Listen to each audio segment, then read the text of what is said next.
Halo teman-teman, hindarilah judi dan semua bentuk judi termasuk judi online. Sebab judi hanya akan membawa sengsara dan derita. Jika kalian melihat komentar spam bot seperti ini, mohon bantuannya untuk melaporkan komentar ini dengan cara seperti ini.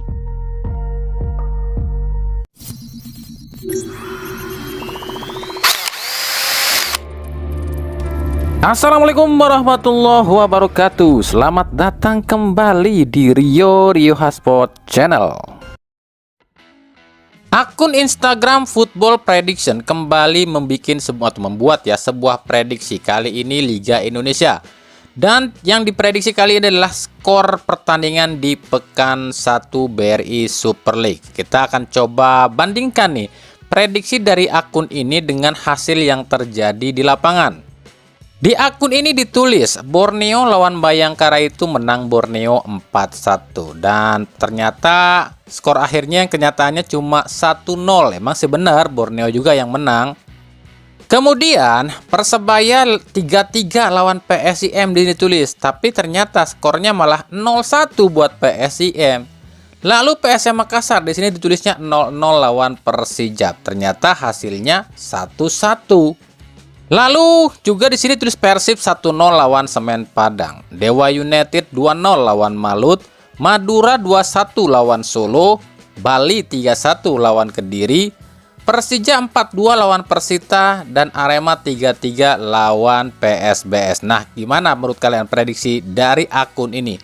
Bener apa enggak?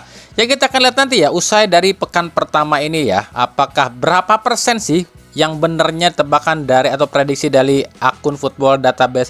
Kalau ternyata tebakan dari akun ini kurang dari 50%, berarti ya kita paham lah ya, namanya juga prediksi, siapapun juga bisa bikin prediksi, termasuk prediksi juara kali ya.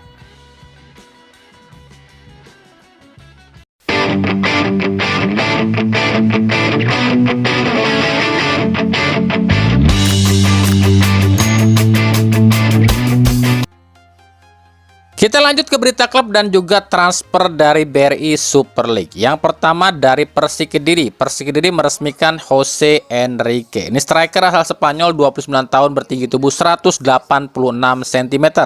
Yang musim lalu main di Liga 3 Spanyol. Tampil sebanyak 47 kali, cetak 7 gol. Nah, dengan datangnya Jose Enrique, Persik Kediri sudah mempunyai 9 pemain asing.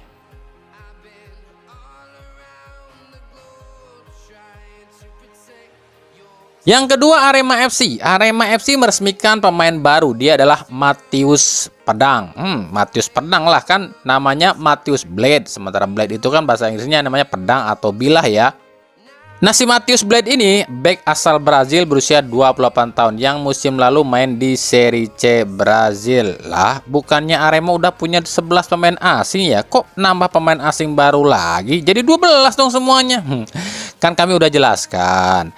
Si Pablo Oliveira ini kan masih cedera dan kemungkinan baru akan gabung di putaran 2. Jadi si Pablo ini nggak didaftarin di putaran pertama. Nanti mungkin di putaran kedua baru didaftarin. Atau mungkin sama sekali nggak didaftarin. Kalau memang si Pablo nanti di putaran kedua didaftarin, berarti 11 pemain yang ada sekarang ini kemungkinan akan ada yang dicoret satu gitu kan. Itu loh maksudnya. Paham ya? Bukan berarti Arema pakai 12 pemain asing ya, tetap 11, cuma yang satu mungkin nggak didaftarin dulu deh di putaran pertama ini. Lagi nih nggak apa-apa lah ya, mau berapa banyak pun dia pakai pemain asing itu hak dia. Cuma ya katanya kan nih tim cuma akan pakai 7 pemain asing aja demi timnas katanya, ternyata 12 cuy.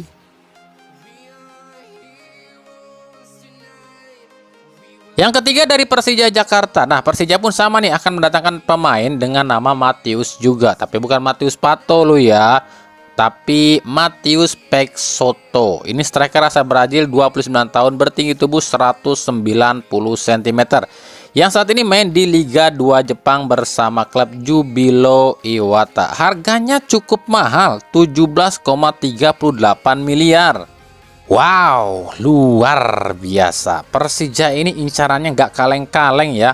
Mahal semua loh pemain yang diincar Persija. Ada Balotelli, ada Pek Soto, ada Bruno Nazario. Ini harganya juga tinggi-tinggi semua. Kami salut deh sama manajemen Persija musim ini. Ini berani banget ya. Banyak banget duitnya berarti musim ini ya. Wuset dah. Wow, luar biasa ya. Ini tim ibu kota yang satu ini benar-benar luar biasa nih. Incarannya mahal semua. BTW tim ibu kota apa tim BUMD sih? Ups.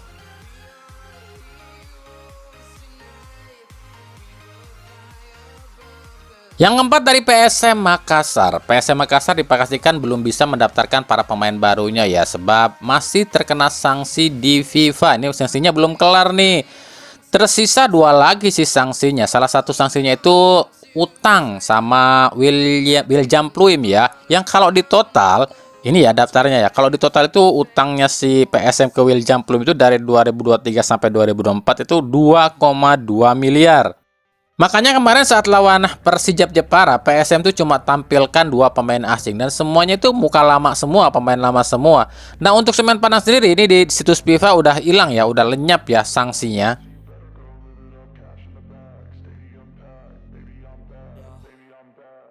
Yang kelima dari Madura United. Madura United resmi mendaftarkan Jesse Wehrman di Super League musim ini. Nah, artinya dengan didaftarkannya Jesse Wehrman, Madura sudah punya 9 pemain asing. Dan ini pula artinya jika Jesse Wehrman bermain di Madura United musim ini, di Super League musim ini ada 3 pasang kakak adik yang bermain dalam satu tim, yakni Jordi dan Jesse Wehrman di Madura, ada Rezaldi dan Hamra Hanusa di Persib, serta duo Sayuri di Malut United.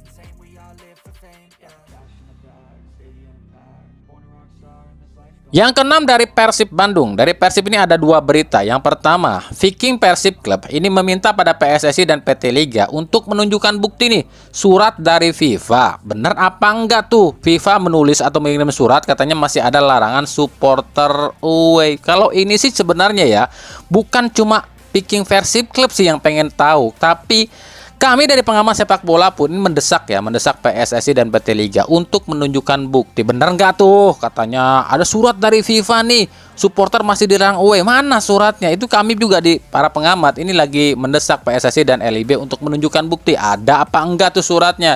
Jangan asal ngomong, jangan asal nuduh. Akhirnya apa? Mencari kambing hitam, mencari alasan melulu. Padahal ujung-ujungnya demi Komdis juga. Tapi tahukah kalian? Kami yakin sih kalau PSSI merespon hal seperti ini, mereka paling akan ketawa. Alah, minta surat bukti, encer itu mah buat kami. Lah, kami tangan kanannya FIFA, tinggal minta sama adminnya FIFA buat bikinin surat, beres kan. Noh, buktinya ada dari FIFA gitu kan. Makanya kalau soal minta surat bukti dari FIFA katanya bener apa enggak supporter away masih dilarang sama FIFA atau masih dipantau sama FIFA, ini mah apa ya, buat kami agak percuma juga, karena namanya surat itu bisa seketika dibikin loh sama pihak FIFA dengan permintaan dari Federasi Indonesia. Kecuali di situs resmi FIFA ada tulisan, ada pengumuman bahwa di Liga Indonesia atau di Federasi Indonesia supporter away masih kami larang. Tapi kan selama ini di situs FIFA nggak pernah tertulis tuh ada laporan seperti itu. Ini kan cuma ucapan dari federasi, ucapan dari operator, katanya FIFA masih mengamati kita, ada suratnya dari FIFA, kita masih dilarang supporter away. Ini kan bener apa enggak, atau cuma akal-akalan semata kan? Makanya kembali kami katakan, kalau federasi ditantang untuk nunjukin surat dari FIFA buat PSSI mah itu hal yang encer, tinggal ngomong sama adminnya FIFA itu juga dibikinin gitu kan. Jadi intinya ya, dengan kejadian ini kita sebenarnya tuh sebagai supporter, sebagai penonton ya, penonton Liga Indonesia itu udah paham sih sebenarnya federasi kita itu lagi BU, lagi butuh duit, makanya segala cara pun dilakukan agar mereka bisa ngeraup duit. Faktanya gini deh ya, kita sama-sama tahu lah ya, ini kita kan udah ribuan kali loh, kita banyak ribuan orang yang mendesak ini PSSI buat ngebubarin yang namanya Komdis. Betul dong, dari tahun berapa nih kita sebagai penonton, sebagai pengamat, sebagai klub itu banyak yang minta Komdis itu dibubarin. Tapi apa responnya? Sama sekali nggak ditoel-toel kan sama federasi kita. Makanya di sini kita harus sudah paham sebenarnya apapun yang diucapkan federasi saat ini kayak apa ya, tong kosong nyaring bunyinya. Kalau ada denda di klub, permasalahan di klub pasti ngelemparinya ke ke yang lain kan. Contoh, denda klub anu kok terlalu besar. Ya federasi ngomongnya gampang. Lah itu kan urusan Komdis, bukan urusan kami. Kan aneh.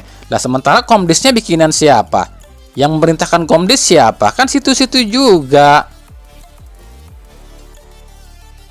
Yang kedua, Persib ketambahan 3 pemain muda yang diambil dari akademi. Yang pertama tuh Raka Bilhuda, ini 17 tahun kiper ya. Lalu Kevin Fasya, 18 tahun bek tengah, dan juga Ataya Zahran, ini 18 tahun striker. Nah, pertanyaannya, apakah 3 pemain ini akan sama dengan nasib beberapa pemain muda tahun-tahun kemarin yang cuma numpang lewat dan gak dapet jam terbang di Persib seperti yang udah-udah gitu kan? Karena sejauh ini, sejak era Liga 1, pemain-pemain yang mungkin dari akademi yang bisa mendapatkan jam terbang sampai sekarang, yang sukses lah ya mungkin bisa dihitung dengan jari. Febri, Beckham, Kakang, Robi kali ya. Musim kemarin itu ada beberapa pemain muda dari akademi juga yang dipromosikan ke tim senior seperti Zulkifli Lukmansa, ada Azriki Fadila, juga Fitrah Maulana, ada, tapi kan jarang mendapatkan jam terbang. Cuma siapa ya? Cuma Azikri aja mungkin ya yang sering agak lumayan ditampilkan musim lalu ya. Itu pun ujung-ujungnya apa? Azikri dipinjamkan, itu juga siapa nih? Faris juga dipinjamkan, betul dong. Baru sekarang aja Zulkifli Lukmansa itu dicoba, diuji coba, dan Fitrah Maulana mungkin sekarang baru dicoba jadi kiper ketiganya Persib kali ya. Makanya kami pikir ya, 3 pemain yang baru dipromosikan oleh Persib ke tim senior ini agak susah sih buat mendapatkan tempat di tim utama Persib musim ini. Kenapa demikian? Karena regulasi pemain asingnya makin banyak. Dengan 11 pemain asing, kesempatan pemain muda ini akan mungkin 0, berapa persen bisa ditampilkan. Karena kan di Persib masih ada pemain-pemain senior juga kan. Lagi pula, Persib itu kan sebuah PT, sebuah perusahaan. Yang namanya PT atau perusahaan, tentu saja yang dicari adalah kemenangan. Kemenangan itu demi namanya keuangan. Semakin banyak menang, maka keuangan semakin bagus. Dan demi kemenangan, otomatis harus menggunakan pemain-pemain yang lebih berpengalaman dan mumpuni gitu kan. Makanya kita akan lihat bagaimana nasib 3 pemain muda ini. Apakah bisa berkembang atau mungkin cuma numpang lewat aja musim ini. Selanjutnya kita akan sedikit bahas soal laga yang katanya laga pembuka Super League musim ini ya, antara Persebaya lawan juara Liga 2 PSIM Jogja. Ini ada beberapa hal yang kami soroti di laga ini. Yang pertama, Indonesia itu emang lucu ya, dan lain dari negara yang lain ya, di mana-mana juga ya, yang namanya laga pembuka, laga perdana, opening ceremony ataupun opening pembukaan sebuah kompetisi itu pasti mempertemukan juara liga utama musim sebelumnya melawan tim promosi. Betul dong. Lah ini gimana kebalik kok? Yang dijadikan laga pembukaan opening ceremony justru juara Liga 2 melawan peringkat 4 Liga Utama. Makanya wajar banyak yang bilang Liga Indonesia ini Liga Konoha alias Liga Wakanda, liga teraneh sejagat raya. Ini kami yakin nih, kalau kami ngomong begini nih, pasti nanti ada yang komentar, lu ngejelekin Liga Indonesia, lalu sendiri nyari makan di Liga Indonesia. Ini otak lu yang gak nyampe. Emang dari tadi saya ngomong ngejelekin Liga Indonesia? Kan enggak. Kami bilang liga terlucu dan teraneh sejagat raya. Emang yang namanya lucu itu jelek?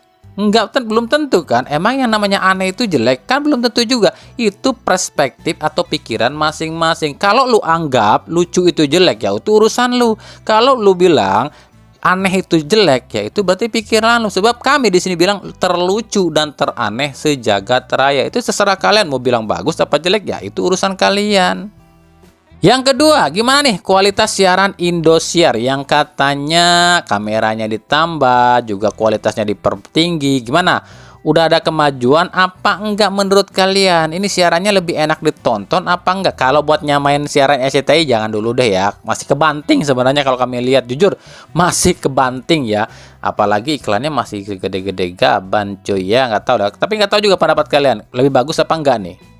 Sementara buat jalannya pertandingan sendiri, kalau kami bilang ya, kami saksikan tadi di layar TV, ya kami bilang ini hal yang wajar. Kenapa hal yang wajar? Ini tuh laga perdana. Di mana-mana yang namanya laga perdana itu adalah laga paling sulit dalam sebuah kompetisi yang diikuti atau dijalani oleh sebuah tim. Dan ini awal musim lu ya.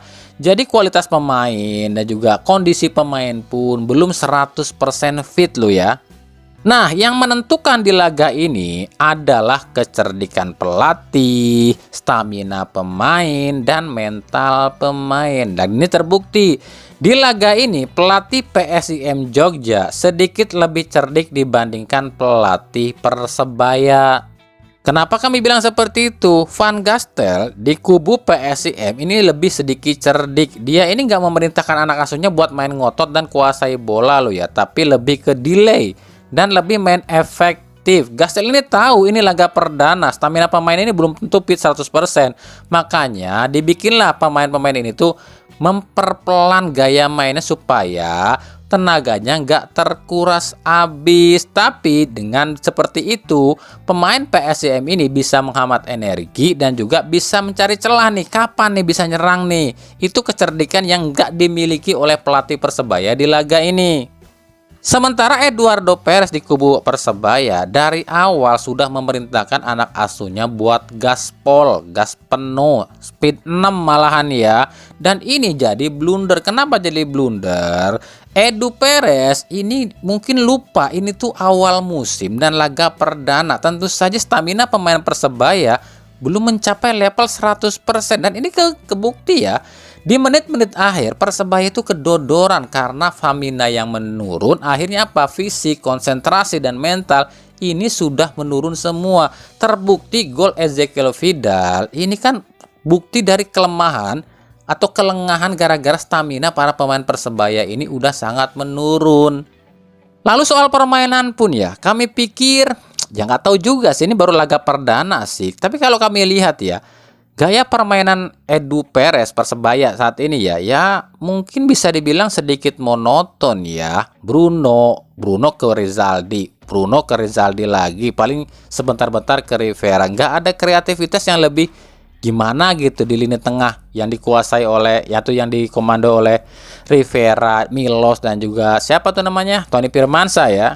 Dan yang lucu lagi buat kami, udah tahu pemain-pemain Persebaya ini deadlock ya, kreativitas kurang, stamina menurun drastis, tapi telat pergantian pemain, kurang tepat pergantian pemain. Gali Freitas dimasukkan malah menit-menit akhir. Padahal terbukti kan, sejak Gali masuk, ini serangan Persebaya itu lebih tajam. Tapi sayangnya, ketika Gali masuk, ini pemain-pemain lain Persebaya, staminanya udah kedodoran. Jadi seolah-olah Gali itu main sendirian. Jadi intinya kalau yang kami lihat di laga ini, kita tuh diajarin di sini yang namanya pengalaman seorang pelatih sepak bola itu pun sangat menentukan pada sebuah tim lu ya. Van Gastel yang notabene selalu jadi pelatih utama di sebuah klub yang musim kemarin mampu finish di urutan keempat Liga Singapura, tentunya pengalamannya lebih banyak dibandingkan Edu Perez yang hampir selalu jadi asisten pelatih, bahkan pelatih kiper. Bahkan musim lalu cuma jadi pelatih akademi di Spanyol. Tapi kita pun belum bisa bilang kalau Persebaya salah pilih pelatih loh ya, karena ini baru laga perdana, masih mencari-cari bentuk juga. Siapa tahu kan laga kedua, ketiga nanti Persebaya jauh lebih garang dari ini. Kita kan nggak tahu, makanya kita akan nantikan nanti 5 atau 6 pertandingan yang dijalani Edu Perez bersama Persebaya. Kalau memang ada peningkatan berarti ini pelatih bagus ya. Tapi kalau stuck begini-gini aja ya, kami pikir pasti bisa dibilang Persebaya salah pilih pelatih.